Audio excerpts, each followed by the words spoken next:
only a split ring in the electric generator instead of the two rings, separate rings, there is only one split ring. What will happen? मतलब if you have gone from the paragraph where it explains the generation, तो ये जो rings होते हैं, the two continuous ones, they are used in an AC generator, right? तो AC generator में जब current होता है, when the current flows, मतलब the current that's produced, उसका जो structure होता है वो कुछ ऐसा होता है. If you can see it on the screen. Sound का चैप्टर पढ़ा होगा लास्ट ईयर तुम लोगों ने, तो वेव के बारे में पढ़ा होगा कि वेव कुछ ऐसे चलती है. ठीक है. अच्छा, वेव जो होता है in the context of physics, wave is something that moves like this. ठीक है. और ये ऊपर वाला होता है crest, this portion, and this one that looks like अ कटोरी इज द ट्रफ. ठीक है. और यहां से मतलब from the starting point two this point ये एक कंप्लीट वेव होगा. ठीक है. वन कंप्लीट साइकिल जैसे. अब करंट के बारे में we all have studied that there are two types of current, direct current and alternating current. और अगर तुम लोगों ने कभी नोटिस करा हो तो सपोज सेलफोन का चार्जर रखा होगा अगर तुम्हारे आसपास, तो उस पर देखोगे एक जगह लिखा होगा 50Hz. किसी भी इलेक्ट्रिकल डिवाइस पे अगर देखा होगा तुमने अपने आसपास तो 220 वोल्ट फिर एम्पियर करंट लिखा होगा और एक जगह 50Hz लिखा होगा. ठीक है. ये देख रखा होगा सबने. That 50Hz, the Hz over there stands for hertz, which is a unit of frequency. अब फ्रीक्वेंसी क्या है? फ्रीक्वेंसी रिलेटेड है टाइम से. मतलब if you all can see it on the board, ये जो एक कंप्लीट साइकिल मैंने तुम्हें दिखा रखा है, ये एक यूनिट टाइम में कितनी बार हो रहा है ये साइकिल, ये बताएगा क्या? This would give you the frequency. ठीक है. हाँ. अब अगर इलेक्ट्रिक करंट की फ्रीक्वेंसी, इलेक्ट्रिक करंट भी वेव के फॉर्म में अज्यूम करो फॉर द टाइम. अब इसकी फ्रीक्वेंसी जो है अगर 50 हर्ट्ज है तो वो ये बताएगा, is going to tell you that कि वो करंट जीरो से शुरू होके एक हाईएस्ट पॉइंट तक पहुंचेगी जो कि उसका एम्पलीट्यूड होगा. फिर ये वापस से जीरो पे आएगी. फिर ये जितने ऊपर हाईएस्ट पॉइंट तक गई थी उतना ही नेगेटिव पोर्शन में भी ये उतनी नीचे जाएगी, मेंटेनिंग द सेम एम्पलीट्यूड. तभी एक पूरा साइकिल कंप्लीट होगा. ठीक है. और ऐसा इलेक्ट्रिक करंट एक सेकेंड में 50 बार करे 50 हर्ट्ज. मतलब इंडिया में जो इलेक्ट्रिक करंट की सप्लाई है उसका फ्रीक्वेंसी अगर 50 हर्ट्ज है, that means it gets switched on and switched off 50 times in 1 second. अब ऐसा कैसे समझ रहे हैं? अब हमारे सामने अगर कोई सपोज ट्यूबलाइट या सीएफएल जल रहा है तो वो एक सेकेंड में 50 बार जल रहा है, बुझ रहा है, जल रहा है, बुझ रहा है. ठीक है. बट हमें वो नेकेड आइज से नहीं दिखता. अब अगर कैमरा सब लोगों ने देख रखा होगा तो सेलफोन में होता है ना फ्रेम्स पर सेकेंड. स्लोमो जो हम लोग सेलफोन से अपने बनाते हैं, स्लोमो क्या होता है? It simply captures more frames. इसीलिए वो वीडियो का एक एक हरकत आपको दिखती है. And the video is played at a slower rate. 21 में 20 मार्क्स आ रहे ना. तो होता क्या है कि सपोज जैसे अगर तुम्हें ये स्क्रीन दिख रहा होगा जो मैंने शेयर कर रखा है कैमरे में इस समय, ये इसमें तुम्हें एक लगातार लाइन दिख रही है. और कभी कभी तुमने ये भी नोटिस करा होगा कि अगर हम कैमरा ट्यूबलाइट की तरफ करते हैं अपने सेलफोन का, उसमें एक ब्लैक लाइन कंटिन्यूअस दिखती है. होता क्या है कि कैमरा वर्क कैसे करता है? Camera works in a way where it clicks multiple images and place them at a very high pace, जिससे हमें लगता है कि वीडियो प्ले हो रहा है.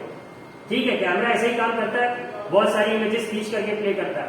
Now the camera isn't as, मतलब is more sensitive compare to our eyes. एक तरह से ऐसे करें तो वो किसी ऐसे मोमेंट पे भी पिक्चर क्लिक कर लेता है जिस समय वो लाइट बुझी हुई. नेकेड आईज से हम उतना फास्ट मोशन नहीं देख पा रहे, बट वो जो ब्लैक लाइन है that stands for that moment जबकि वो चीज बंद हुई. ठीक है.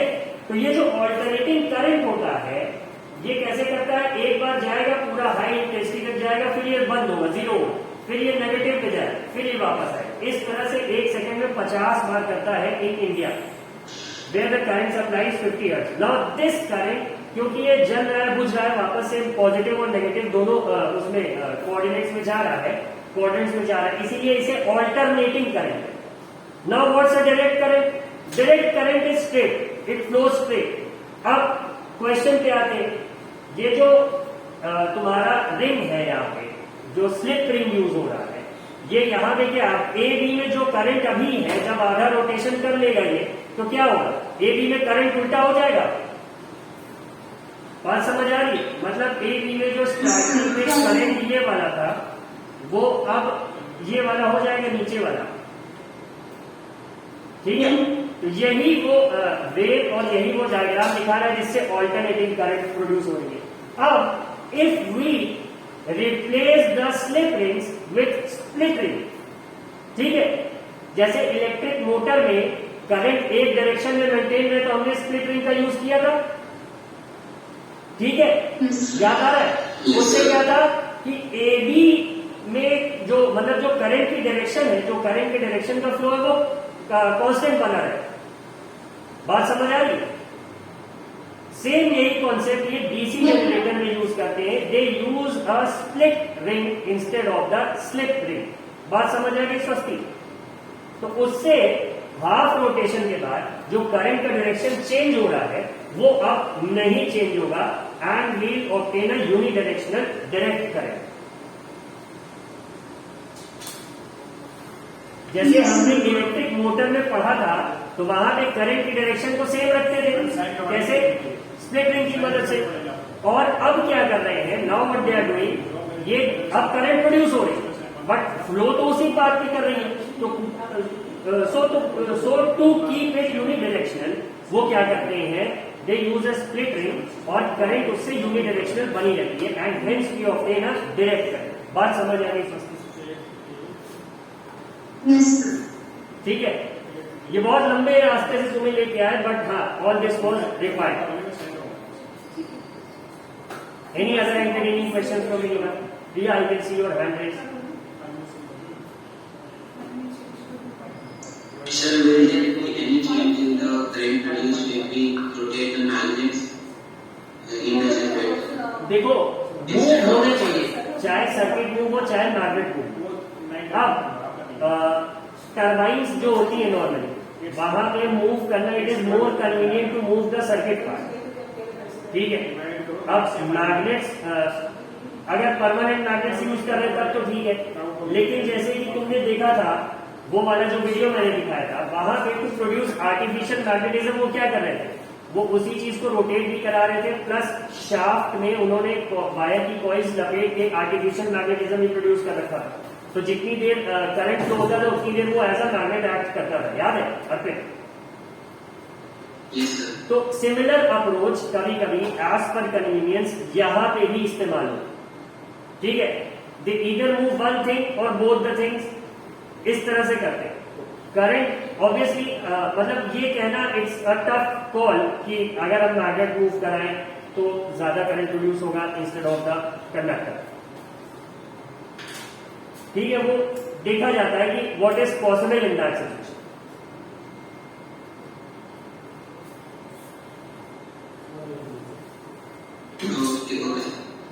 इसके अलावा एनीवन इस चैप्टर में? अब ना देखो, एक look at this summary, it's a general summary कि तुम्हें याद क्या क्या करना, ठीक है। What you should remember at all the times, the 3 rules. First of all the thumb rule, right hand thumb rule का स्टेटमेंट तुम्हें वर्ड टू वर्ड जैसे किताब में लिखा है, जैसे साइंटिस्ट लिख के मर गया, सेम उसी वर्ड में लिखता है, ओन वर्ड में नहीं लिखता। Same with Fleming's left hand rule and the right hand rule, you don't have to use your own words at all. Statement जब भी लिखते हैं आप किसी लॉ की या रूल की, so you write it as it has been given in the book or as the scientist wrote and died. Same वही वर्ड्स आप यूज करते हैं, ठीक है। ये इसका रूल होता है। तो ये 3 चीजें तुम्हें मेमोराइज होनी चाहिए हर समय इस चैप्टर में। And it's I guarantee you बस इन्हीं 3 चीजों से याद करके ही तुम्हें 2 मार्क्स तो एटलीस्ट मिल ही जाएंगे कम से कम इसमें से। ठीक है, अब ये direction of induced current, magnetic field और सारी चीजें तुम्हें बता देगा। इलेक्ट्रोमैग्नेटिक इंडक्शन का भी स्टेटमेंट तुम्हें याद होना चाहिए। ठीक है, एट ऑल द टाइम्स, हर समय। और कुछ पॉइंट्स जो लिखवाए थे इलेक्ट्रिक मोटर में कि उसका जो कंस्ट्रक्शन है, वर्किंग ओन वर्ड्स में लिखना, बट कंस्ट्रक्शन भी तुम्हें याद होना चाहिए। एंड इस चीज को एकदम क्लियर रखना दिमाग में कि स्लिप रिंग कहां पे है और स्प्लिट रिंग कहां पे, ये भी तुम्हें याद रखना। इस चैप्टर में these are the important things that you need to remember, जिसपे क्वेश्चंस फंसाने वाले आते हैं। ठीक है, सोलेनॉइड और इलेक्ट्रोमैग्नेट। ठीक है, सोलेनॉइड का भी क्वेश्चन एटलीस्ट ना हर साल तो एवरी ऑल्टरनेट ईयर आ जाता है, सोलेनॉइड फंस जाता है। ठीक है, तो सोलेनॉइड कैसे है, the number of turns.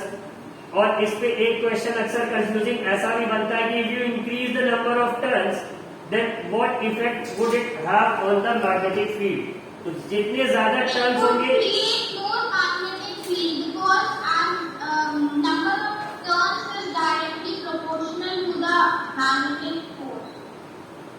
Thank you Pragati for this video.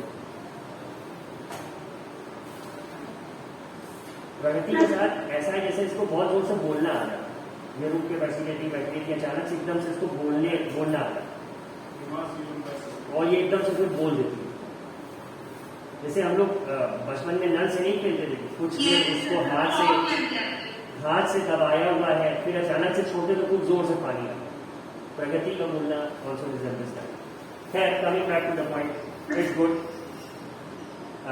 Pragati, why don't you aim to become a news anchor, जिसे अंजना ओम कश्यप है और वो सब है।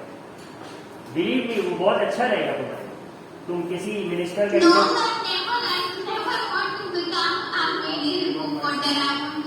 नहीं, वो बहुत अच्छा है तुम्हारे लिए।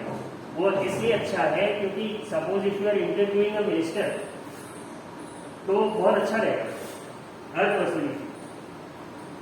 मतलब if you have this gift of speaking, why not put it to a good purpose. या स्पोर्ट्स जर्नलिज्म में जा सकते हो, जरूरी नहीं कि बहस करा रहे हैं प्राइम टाइम पे नेताओं के बीच में, वो नहीं। स्पोर्ट्स जर्नलिज्म है और भी बहुत सारी चीजें हैं। You can work with the discovery channel for a documentary, तुम चीजों को एक्सप्लेन अच्छा करती हो, तो ये है अच्छी तुम्हारे अंदर आ गई। But it is not required. Please let me speak, please let me teach, thank you. तो ये कहानी थी, सोलेनॉइड का एक क्वेश्चन हो गया। और सर्कुलर लूप पे भी क्वेश्चन आते हैं। इस पे नॉर्मली एक क्वेश्चन पूछते हैं कि जब दो सर्कुलर लूप आस पास है तो जैसे सेंटर पे जो मैग्नेटिक फील्ड होगी वो कंसेंट्रिक सर्कल्स की होगी, बट जैसे जैसे सेंटर से दूर जाएंगे उस केस में वहां पे क्या होगा। I am looking for that diagram. हाँ, ये जो डायग्राम है फिगर 13.8, तो हम देखते हैं कि दो में जैसे सर्कल्स है तो सर्कल्स का डायमीटर बढ़ता जाता है।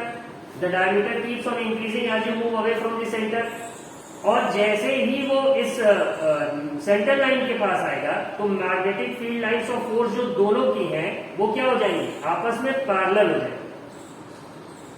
ठीक है, ये बात सबके समझ में आ रही है। तो magnetic field due to a current through a circular loop में ये क्वेश्चन अक्सर पूछते हैं about the magnetic field lines of force. इसे भी सब लोग याद रखना, इससे एक ना एक कंफ्यूजिंग क्वेश्चन तुम्हें जरूर मिलेगा। ठीक है, ये हो गया। इसके बाद अगर आगे चले देखें तो फिर सोलेनॉइड आ जाता है। सोलेनॉइड का ये डायग्राम और इसका बार मैग्नेट की मैग्नेटिक फील्ड के साथ क्या सिमिलैरिटी है, और मतलब वो जितना टॉपिक मैंने बताया था कि अंदर कैसे लाइंस मूव करती हैं, दे बिकम पैरेलल, इससे क्वेश्चंस उठते हैं। ठीक है, या 2 नंबर के क्वेश्चन में आ गया तो explain with the help of a diagram the working of a solenoid, इस तरह के क्वेश्चंस उठ सकते हैं। ठीक है, इसे याद रखेंगे। अब ये जो force on a current carrying conductor in a magnetic field है, इसका इन्होंने बस इंट्रोडक्टरी पार्ट रख रखा है, वरना था क्या कि इस पे एक बहुत अच्छा टॉपिक था इलेक्ट्रिक बेल का, जो घंटी लगी होती है घर में, वो इसी पे वर्क करती है, तो उसकी बहुत अच्छी वर्किंग थी। बट इट हैज बीन तो कहाँ पे? So class 7 is Class Class 8, working of a electric bench. class 7. Class 7 हाँ, तो ये एक था बट इसे हटा दिया गया। तो इसमें भी बहुत कुछ ऐसा है नहीं, सिंपली यही है कि जब दो मैग्नेटिक फील्ड्स का इंटरैक्शन होता है due to the flow of current, भाई इस रॉड में करंट आता है और एक परमानेंट मैग्नेट तो वही है, तो किधर डिफ्लेक्शन होगा इससे जुड़ा शायद एक प्रैक्टिकल क्वेश्चन पूछ ले, मे बी, नहीं तो सिंपली इसकी वर्किंग पूछ ले। अगर प्रैक्टिकल क्वेश्चन पूछ लेंगे तो इसका कॉन्सेप्ट तुम्हारा बहुत स्ट्रांग रहना चाहिए और ये पूरा इसी पे बेस्ड रहेगा कि like poles of a magnet repel each other. वो क्वेश्चन में ही डायरेक्टली तुम्हें बताएंगे कि जो रॉड है वो मैग्नेट के नॉर्थ पोल को रिपेल कर रही है, तो इस एंड पे कौन सा पोल होगा आप ये बताएं। जाहिर सी बात है ये किस पे बेस्ड है, like poles of a magnet repel each other. तो अगर रिपेल कर रही है तो मतलब रॉड के उस एंड पे नॉर्थ पोल बन रहा, ठीक है। अब अगर इस एंड पे नॉर्थ पोल बन रहा है तो करंट की डायरेक्शन या थंब रूल यूज करते हुए आप कोई एक रूल यूज करते हुए आप करंट की डायरेक्शन फाइंड आउट करिए कि is it from A to B और बी टू ए। इस तरह का भी क्वेश्चन आ सकता है। Are you all getting it? तो ये क्वेश्चन अक्सर आता सबको है बट इसमें गलती लास्ट हो जाती है, हम रूल थोड़ा सा गलत अप्लाई कर रहे हैं। आता सबको होता है, तो बहुत खुली आंखों से इस क्वेश्चन को करना है, ठीक है। इसके बाद जो नेक्स्ट है तुम्हारा topic, it involve, just a second, sir हमारी इस चैप्टर में कोई न्यूमेरिकल नहीं आएगा ना, क्योंकि है ही नहीं। हाँ इसमें नहीं है। एक ये भी है मैग्नेटिज्म इन मेडिसिन, ये जो पोर्शन है एमआरआई का, मैग्नेटिक रिसोर्स इमेजिंग, ठीक है। इसके बारे में भी थोड़ा सा एक सॉर्ट ऑफ एन असाइनमेंट समझ लो कि मैग्नेटिक रिसोर्स इमेजिंग के बारे में तुम्हें इंटरनेट की हेल्प से ऑलमोस्ट एक पैराग्राफ लिखना है, जैसे जो बुक में लिख रखा है या तो वही लिख देना। हाँ सस्ती व्हाट? Resonance, exactly. तो इसके बारे में थोड़ा सा डिटेल, रेजोनेंस है बट इसमें मैग्नेटिज्म का यूज है ना कहीं ना कहीं, उसके बारे में बात करेंगे हम। Magnetic resonance imaging, yes right. तो इसमें क्या एप्लीकेशन है मैग्नेटिज्म का, उसे आपको लिखना है, ठीक है। Take it as an assignment. ये भी क्वेश्चन अक्सर रीजन वाले क्वेश्चन में या फिर जो 4 नंबर का क्वेश्चन आया है तो उसके एक पार्ट में पता लगा 1 मार्क्स में ये क्वेश्चन पूछे, ठीक है। तो ये भी तुम्हारे नोट्स में होना चाहिए एमआरआई के बाद। Just a brief introduction of MRI and how it works, based upon what principle does it work. ये एक होना चाहिए तुम्हारे Also, question can also come na, like what are the two main organs in the human body where the magnetic field produced? वो तो question पूछने वाले के ऊपर है, he or she can make n number of questions। तो ये MRI को भी इन्वॉल्व कर लीजिएगा, इस पे बात नहीं हुई थी ज्यादा, ठीक है।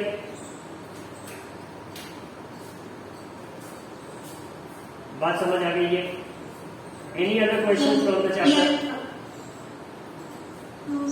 तो इसको आज हम आखिरी क्लास मानते हैं एंड बाय दिस हम इस चैप्टर को खत्म मानेंगे टिल इटर्निटी, मतलब जब तक बोर्ड एग्जाम्स नहीं होते। तो इसके नोट्स सब लोग कंप्लीट करके फाइनल कर दें, ठीक है। मेरी नेक्स्ट अगर मुझे कोई टर्न मिलता है या कोई सब्स्टिट्यूशन मिलता है तो प्रीवियस ईयर पेपर्स के कुछ क्वेश्चंस हम क्लास में ही सॉल्व करेंगे, देखेंगे। नहीं पता I give it to you I send a pic in the group. इस तरह से कुछ क्वेश्चंस देख लेंगे, 4-5 की रहने चाहिए कि हमने प्रीवियस ईयर क्वेश्चन सॉल्व करें, ठीक है। Yes. ठीक, जस्ट अ सेकेंड।